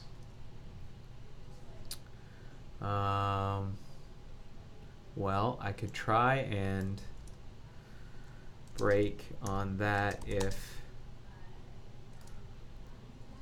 reaction, hang on, I'm gonna see if I can get the reaction dot pointer, P reaction dot pointer, P reaction. What? Where am I? Son of a... Alright, I'm gonna have to do this, I think, on beast mode. Let's finish up in the next 5 minutes, but let's do the same experiment once again. I have to modify, but do it on beast mode using RR. DOM base test browser promise document flushed, and then we're gonna only run this one, and then we're gonna math.sign right here, actually maybe math.sign right here, and then I'm going to await promise.race. New promise, resolve, set timeout, resolve. So whatever beats it, 5 seconds or the promise. All right, let's run it again, see what happens. This should run the single test and it should close, but that's because of our timeout.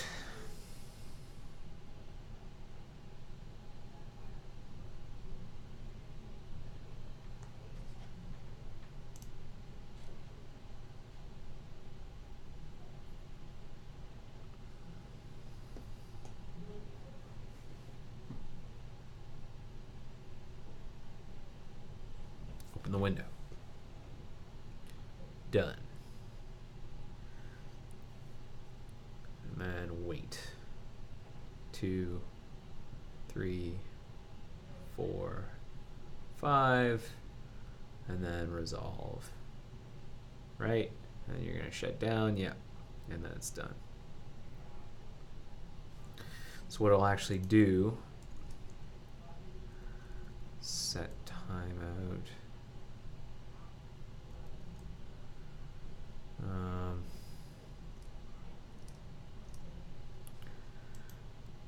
What I'll do is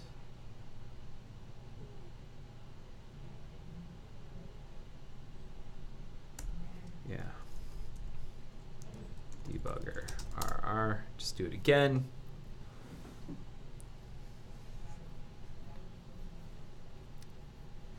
And then we have RR. Let me check my calendar and see how far I can take this, because this is getting pretty interesting. Getting deep into the guts of promises and stuff. Okay, I got a little bit of time. Let's go a little long. Let's go a little long, because I feel like I'm on the verge of finding something out here.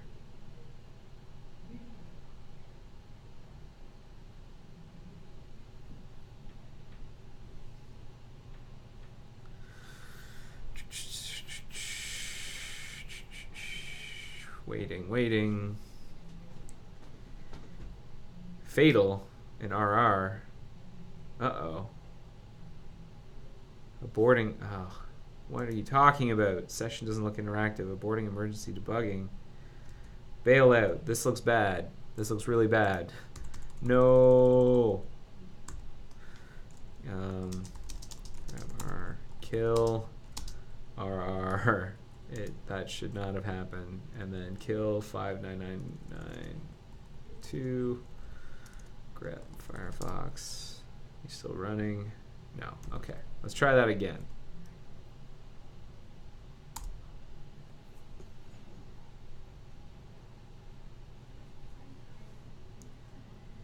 You don't want to see RR flipping out. And if RR does flip out, if I can't make it happen here using RR, then I'll just use normal GDB. Good old comfy GDB.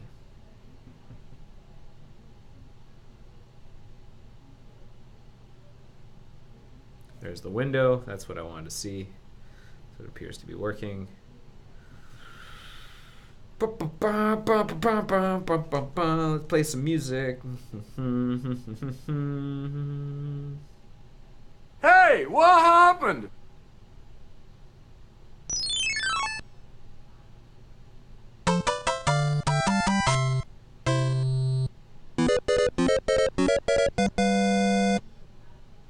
Mamma mia! These are all sounds that I could have been using this entire episode, but I'm just playing them all now. Okie dokie. Oh, yeah. Hi-oh! That's right! All right, so we've got our recording. Now we have something we can work with. Stretch. Let's do this.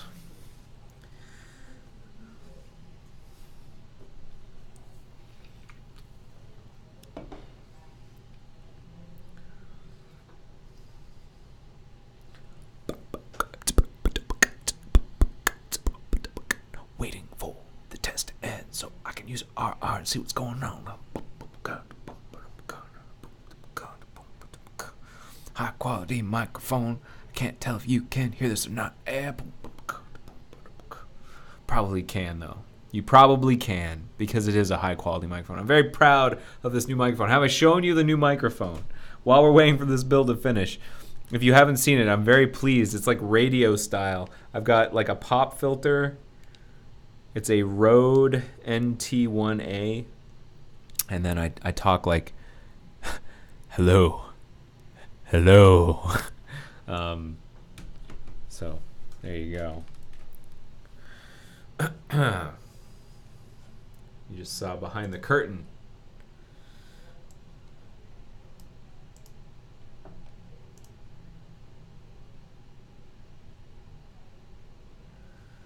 Evil Pie says, try reaction.pointer.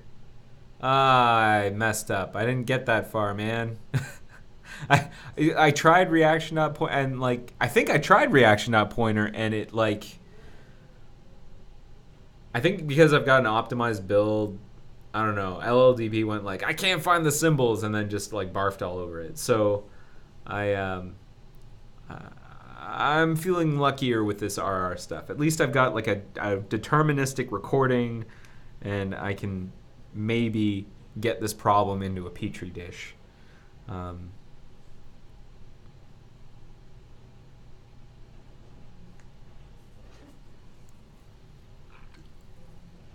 Oh, come on. Let's just shut down already. I need this recording. I need my RR. Ow. Oh, I've got a ring on and I just punched my own hand. Wow, real clown show. I'm just waiting for this RR recording to end so that I can actually do some work. Maybe while we're waiting, we'll go back. Oh, as soon as I decide to go do something else, it finally finishes. Classic. Come on.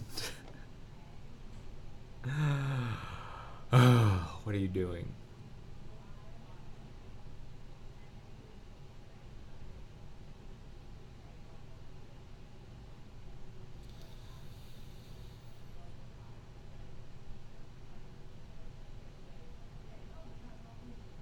Oh, so slow to shut down. Thank you. Okay, good. So RR replay. That's what I want to do.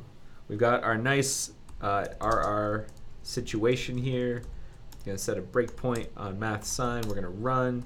Yep, we're gonna run from the beginning. And there's this thing I have to do. What is it? Recording Firefox. There's like this thing. Sig abort.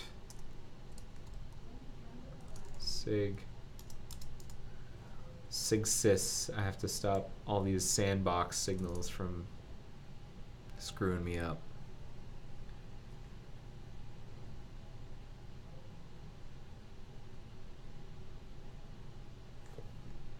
Come on now. Come on, RR. Thank you. Beast mode, do your thing. Come on.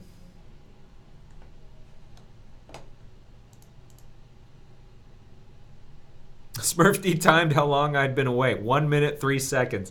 Thank you. Thank you for timing my departure whenever I went away to turn on beast mode. I appreciate that. I'm sorry I didn't see that till now. Hey. I love my audience. You folks are great. You folks are great.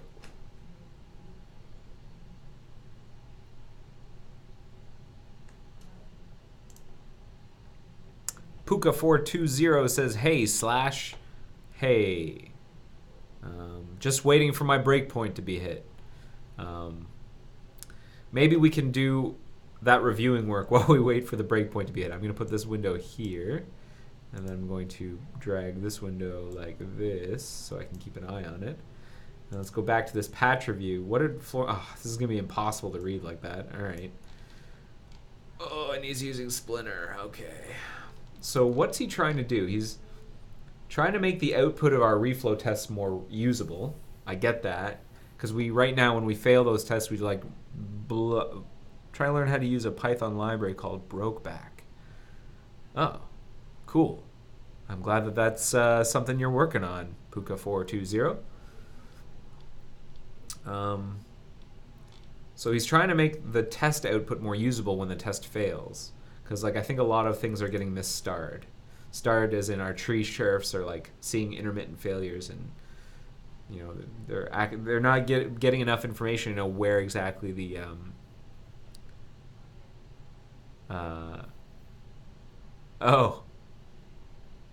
apparently the library is called NumPy. Brokeback is the emote. Oh, I see. The reason I did not see the emote is because I'm using IRC to talk to Twitch. So if I seem really unhip and I don't understand your emotes, it's because I cannot see them and I only see text.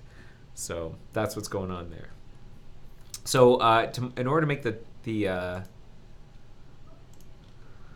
test failures more readable, what's he got here? He wants to. And so what we were doing before is we were like collecting all of the reflows, and in line we were asserting on them as they happened. Now what he wants to do is to just push them all onto the stack, or push them into this array, the stacks of each reflow into an array. And then after the test function is done, then what are we doing here? He wants to go through the expected reflows and map stack to our stack path. We're going to join the stack with pipe. Yep. We're going to count. We're going to max count. And the actual stacks, we're going to put them in a map for some reason. And unexpected reflows go into a map. So then we go through each of the recordings. We split the stacks up by line, slice off the first frame, and we get rid of the line numbers and we join by pipes, and that's how we compare. And then if the stack trace is empty, then reflow is triggered by native code, which we ignore. Synthesize key. If the path starts by synthesize key, we filter that out. And then we get, of the known reflows, we find the index where the reflow starts with that. Is that what we were doing before? Yeah, I guess so. Index is not equal to -1. Then we found one. It's a known reflow. We get the reflow, we increment the number of times we've seen it, and we set the actual stack.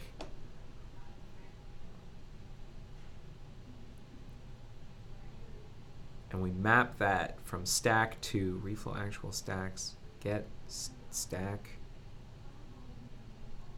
or 0 plus 1. Okay, that I understand. He's mapping the reflow set stack, and then he gets the value that's already there. So it's another count plus 1. Otherwise, unexpected, we're setting stack plus 1 or 0. Yeah, plus 1 for the first one. Okay. Don't really understand, but okay, I'm willing to see where he's going with that. And then what does he want to do? And then he is formatting it. Is that what we did before? Format stack.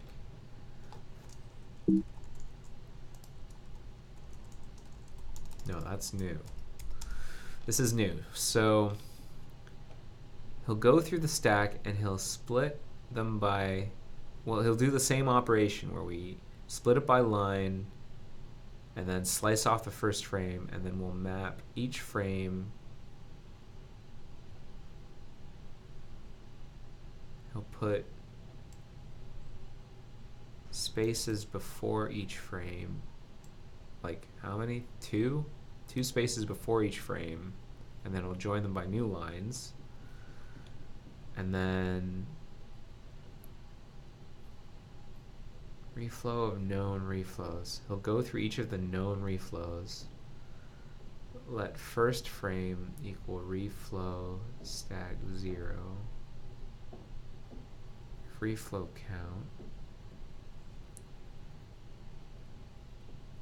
Unused expected reflow.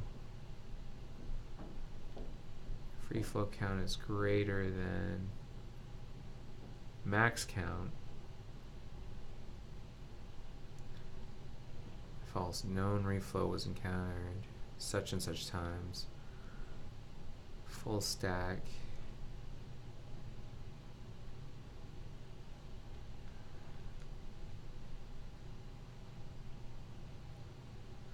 And then for one of the unexpected ones, we split again and we replace split by that. Location is at that one line. It just wants the first, okay, the first one. And expected reflow at location hit such and such time, stack. Okay. That all seems reasonable. I feel like, oh, we hit our breakpoint. Great, all right, context switch back. So what did we want to do? We wanted to break now at promise, what is it called? Promise document resolver thing.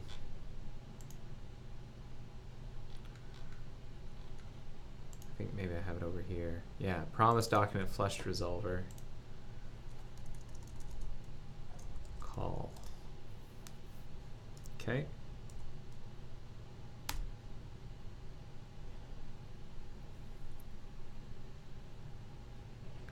Okay. And then shell is null, and that's what we expect. All right. Shell. All right, so we're going to maybe resolve with undefined. So according to Till, he expects us to hit, hang on, where did he say? JS API. He expects us to hit trigger promise reactions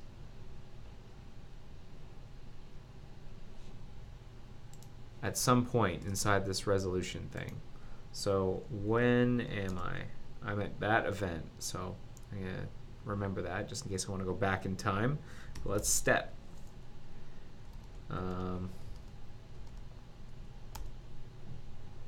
So maybe resolve. Yep. Step into maybe resolve.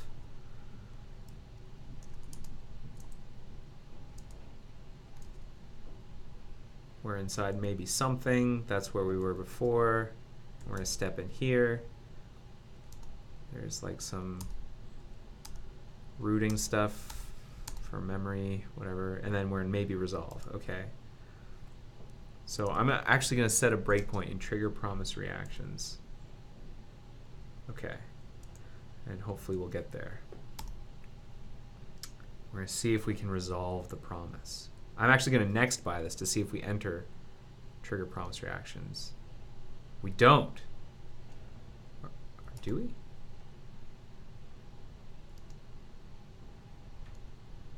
Huh.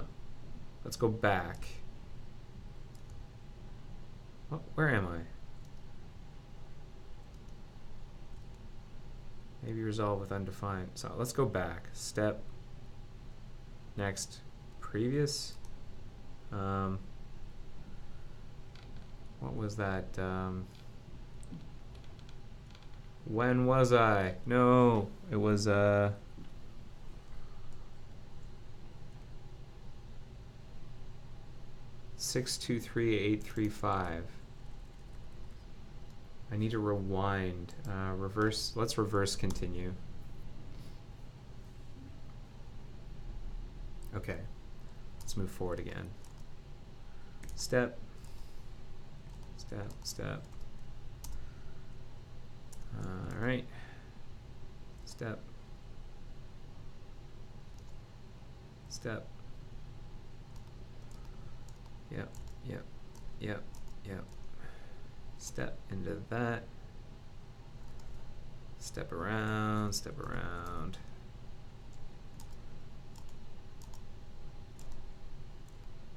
Not resolve promise. Oh, yeah, sorry. Next, previous. Go back. How do you, next, you want to step back. What's the RR for opposite of next? RR, next, previous. How do I go back? It's like reverse next? Yeah, that's what it is. Reverse next. aka previous. RR reverse next. Yeah, reverse step. All right, reverse next.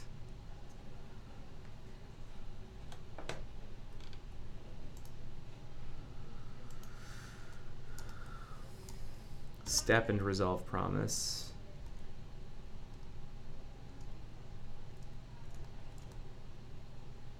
Return resolve or reject promise.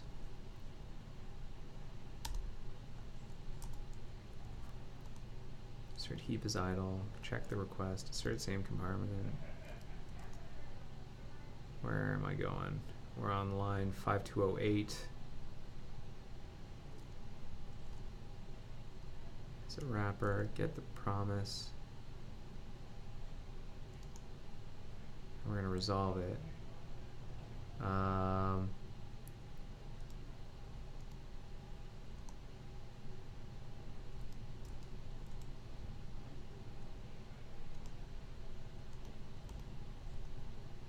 Where am I?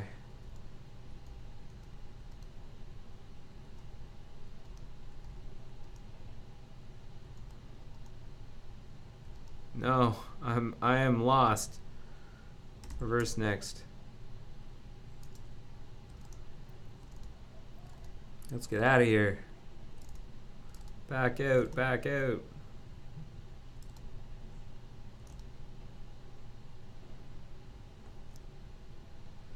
Alright, where am I? We're in resolve or reject promise. Okay, great. On line what? 5208. Maybe. Check. Request. What? Reverse next.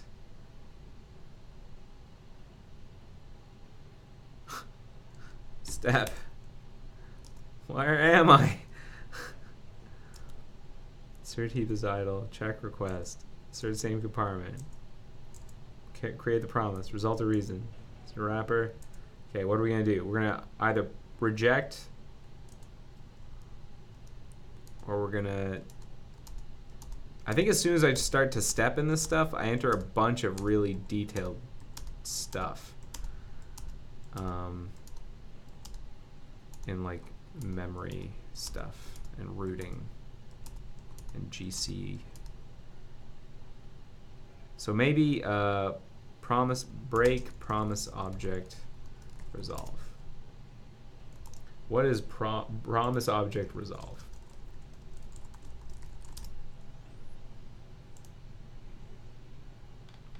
Is that in a namespace?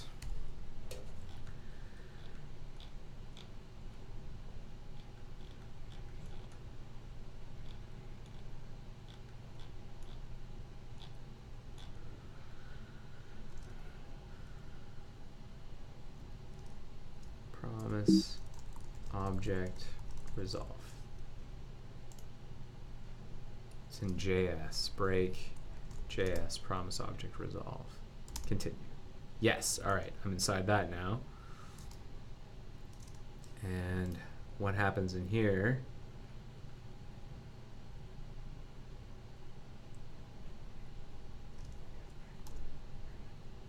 What is the promise state? That's a good question. Pending. Good. If promise flag default resolve function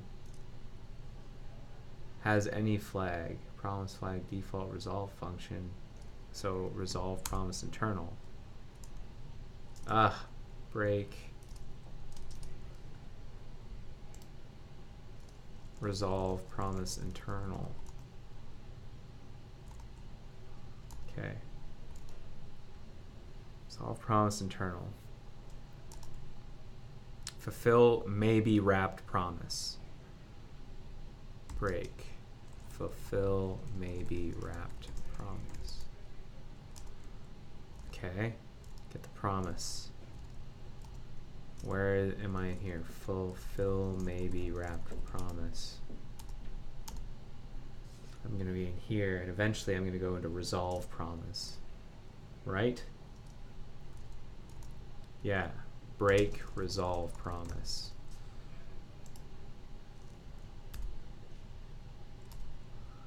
Okay. P promise state should still be pending. Yep. So let's go here. Where are we?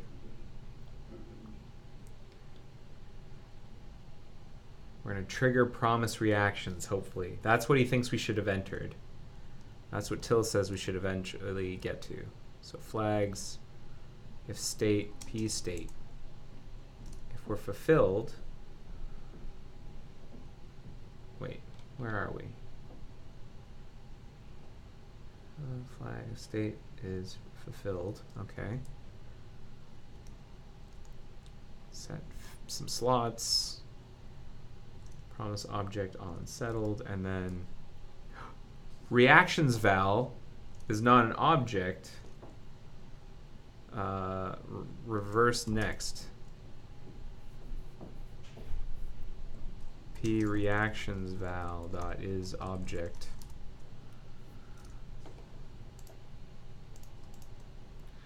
So Till, this is not the case for some reason. Hey, if you're still there.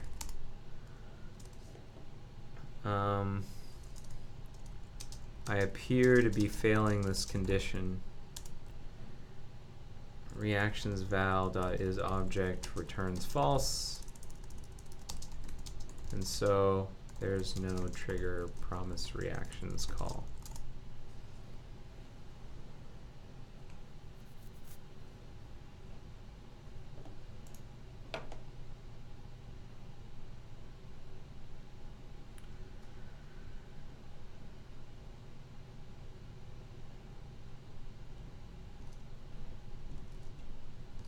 What is reactions val?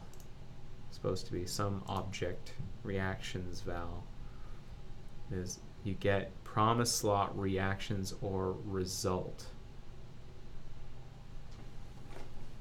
Get fixed slot reactions or result.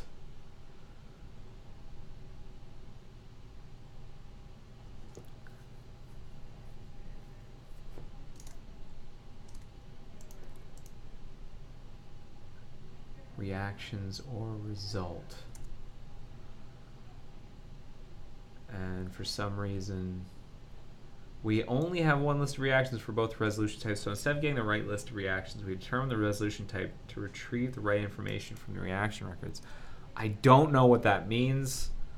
I'm very confused, but I think we made some kind of discovery. Let me write it down.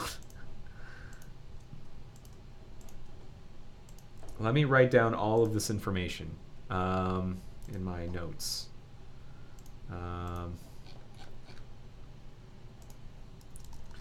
So for the test not, here, let me pump up the font. So for the test not resuming the async function properly, been talking to Till and array. Let's copy some dialogue here.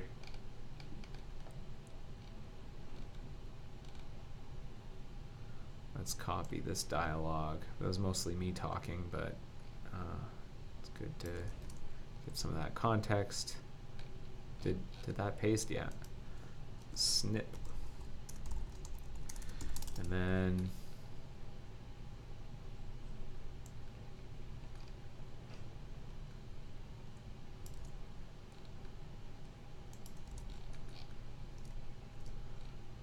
okay. I have determined that this determined via RR that this condition is not being met. Permalink. So trigger promise reactions is not being called. I'm also gonna make sure array knows this. Okay. And I think, having written that down, I'm going to call the episode there. Hey, wow, what an episode. That ended up going down a path I did not expect. Thank you so much for watching. Thank you so much for watching episode 128 of The Joy of Coding. I hope that was entertaining. I hope that was interesting. It was, we went down a rabbit hole, that's for sure, but I think we made progress. Hey, is the microphone working? Yes, it is. Thanks again for watching. I hope you have yourselves a great week. I will hopefully see you next week. And if you're celebrating Valentine's Day, happy Valentine's Day. And if you're not, have a great day. And I will hopefully see you next week. Take care. Bye-bye. The joy of coding. See ya.